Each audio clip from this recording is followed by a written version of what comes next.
국군이날 행사 준비를 위해 나란히 비행하는 KF-21 FA-50. 한국이 개발한 4.5세대 첨단 전투기 KF-21 프로젝트에 UAE가 참여하게 될 것이란 보도가 나와 화제가 되었었죠. 그러나 이내 곧 방위사업청은 UAE와의 KF-21 공동개발에 관한 언론 보도가 사실이 아니라고 밝히면서 점차 이러한 이야기는 사그라들고 있는 분위기입니다.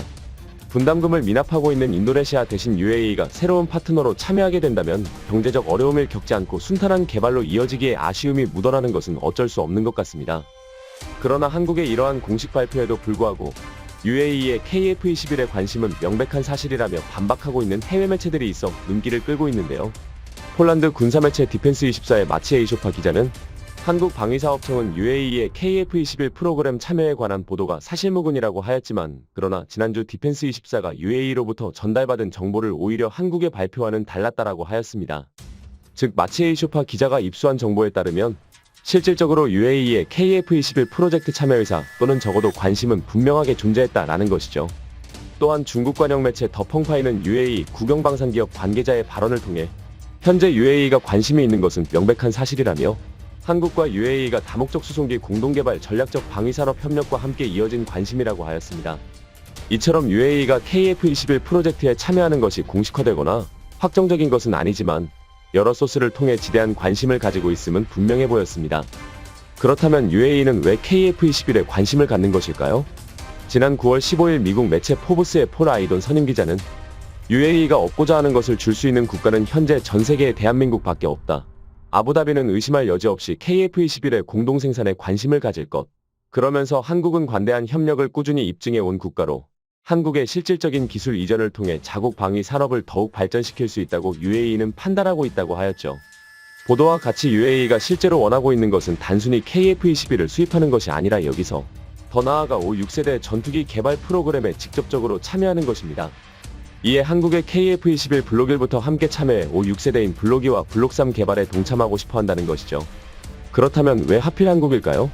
UAE는 2021년 말 미국의 5세대 스텔스기인 F-35 50대에 대한 구매 계약을 추진하였지만 결국은 정치적인 이유로 중단되었습니다. 이에 LA는 러시아의 5세대 스텔스 Su-75 체크메이트 개발을 함께 추진하는 예비 계약을 체결하기도 하였는데요. 그러나 전문가들은 UAE가 다른 무기 옵션을 가지고 있음을 미국에 보여주기 위한 것일 뿐 실제 도입으로 이어지지는 않을 것이라고 하였습니다.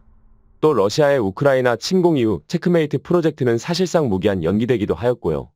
4.5세대 전투기인 라팔과 유로파이터는 5, 6세대로의 업그레이드 계획이 잡혀있지 않은 상황입니다. 라팔은 일부 성능 개량을 통해 2060년까지 뼈까지 우려내어 사용하기로 하면서 5세대 스텔스로의 개량은 없다고 하였습니다. 애초에 설계 자체가 5세대의 핵심인 스텔스에 상당히 제한적이기 때문이죠. 카나드는 제20의 사례처럼 좀 더 소형화시킨다 해도 내부무 장창을 새로 달아야 하며 꼬리 날개를 아예 없애야 하는 과정을 거쳐야 하기 때문입니다. 또 그렇게 막대한 개발비를 들여 개량했다고 해서 5세대에 준하는 RCS 값을 얻으리란 보장도 없기도 하고요. 이에 프랑스는 다른 유럽 국가인 독일, 스페인, 벨기에와 함께 FCAS로 6세대 퀀텀 점프를 하려고 하는데요. UAE는 여기에 참여할 수도 없을 뿐만 아니라 참여하고 싶지도 않을 것입니다. 4개국의 조별 과제가 늘 그러하듯 여러 잡음들이 끊이지 않고 나오고 있기 때문이죠. UAE 입장에서는 돈만 대주고 그 어떤 기술도 얻지 못하는 최악의 상황이 벌어질 수도 있습니다. 특히 UAE는 앞으로 개발되는 미국의 차세대 전투기를 받을 수도 없는 상황입니다. 미국은 1970년부터 주변 아랍국들에 대한 이스라엘의 질적 군사 우위를 보장해주고 있습니다. 중동의 안정을 위한 협력과 균형을 유지한다고는 하지만 실질적으로는 군사장비 및 기술 제공을 통해서 이스라엘이 역내 최고의 군사력을 지닐 수 있도록 해주는 편의 정책인데요. 미국이 이렇게 이스라엘을 집중 지원하는 이유는 미국 관리와 의원들이 이스라엘을 중동의 핵심적인 파트너로 간주하기 때문이며 1948년 이스라엘의 건국을 지원한 핵심 국가이자 민주적 가치도 공유하고 있기 때문입니다. 특히나 UAE의 이웃 국가인 사우디아라비아는 6세대 템페스트 전투기를 개발하는 영국, 이탈리아, 일본 글로벌 전투 항공 프로그램에 참여하기를 간절히 원하고 있는 상황인데요. 사우디는 UAE가 KF-21에 관심을 갖고 있다고 보고하기 불과 몇 주 전인 8월 합류를 요청한 것으로 알려졌습니다. UAE는 발등에 불이 떨어지게 된 것이죠. 두 이웃 국가는 적성국은 아니지만 UAE는 자국의 공군력이 사우디와 큰 기술 격차가 있다는 사실을 불편하게 여길 수밖에 없을 것입니다. 즉, 여타 다른 대안이 일절 없는 상황에서 현재 UAE가 5세대 스텔스 전투기를 기성품으로 구매하거나 혹은 6세대 개발에 동참할 수 있는 옵션은 오직 한국밖에 없는 것입니다. 현재 4.5세대 전투기로 개발 중인 KF-21은 5세대 스텔스, 6세대 유무인 전투기로 성능 개량이 가능하도록 설계되어 당장 투입 가능한 4.5세대 전투기로서의 역할을 하고 앞으로 있을 6세대 대응까지 할 수 있는 만능 전투기입니다. 이는 다른 4.5세대 전투기들과 차별화된 외형에서부터 알 수 있죠. 2023년 KAI의 로드맵에도 KF-21 블록 3에서 IWVB, 안테나 및 센서, 메리파, 데이터 융합, MUMT를 적용할 계획임을 명시해 어떤 기준으로 바라봐도 5세대 플러스로 볼 수밖에 없는 개량안이 제시되었습니다. 또한 2022년 공군력 발전 세미나에서 밝혀진 바에 따르면 F-15K의 경우 2049년까지 전 기체가 도태되게 되는데 2040년 이후부터 도입되는 것으로 전망되는 6세대 KF-21 전투기로 대체하게 된다고 하였죠. 특히 최근 구체적인 6세대 개발 사안이 공개되었는데요. 우리 공군은 이래서 2대의 유인 전투기가 AI 무인 전투기 8대를 통제해 편대로 작전을 수행하는 유무인 전투비행 체계를 구상하고 있다고 밝혔습니다. 이는 무인기와 유인 전투기가 마치 하나의 비행기처럼 유기적으로 움직이면서 조종사의 부담이 높은 지역은 무인기가 투입되는 방식을 의미하는데요. 여기에 높은 수준의 스텔스 능력을 탑재하게 된다면 피탐되지 않는 상황에서 제공권을 장악할 수 있는 융합지능화된 체계가 될 것으로 예상하고 있습니다.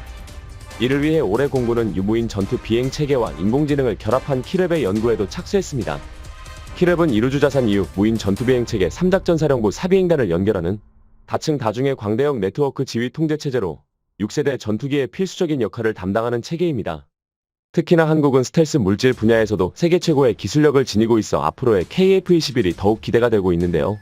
이러한 메타물질의 가장 큰 특징은 파동이라고 불리는 자연현상을 제어할 수 있다는 점인데, 이 파동을 제어할 수 있게 되면 인위적으로 반사를 막거나 흡수되지 않는 성질을 흡수성질로 바꿔주는 것을 의미합니다.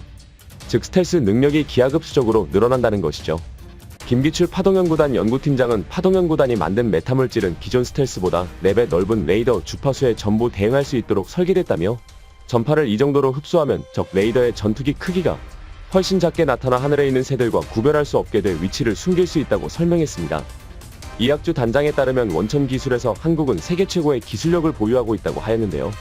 그는 연구단이 내놓은 메타물질 원천 기술 개수와 수준만 따지면 한국은 이 분야 세계 최고 레벨에 있다 봐도 무방하다며, 실제로 파동연구단은 국내에서 364건, 해외에서 165건의 메타물질 특허를 출원한 상태라고 하였습니다.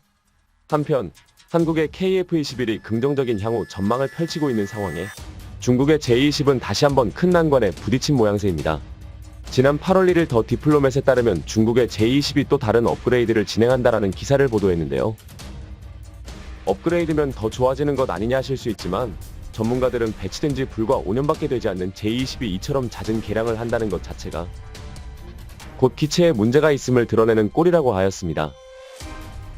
J-20은 실전 배치 이후 지금까지 무려 3번의 엔진 교체가 있었습니다. 러시아산 AL-31, 중국산 WS-10C, 중국산 WS-15이고 여기서 다시 한번 WS-15-1을 개량할 것이라고 한 것인데요. 즉, 미완성 기체라는 것을 중국 스스로가 드러내고 있는 것입니다. 사실 기존의 엔진들이 전혀 사용 못할 수준의 엔진들은 아니었습니다. AL-31은 서코이 Su-27 장거리 제공권 전투기용으로 제작된 검증된 엔진이기도 하고요.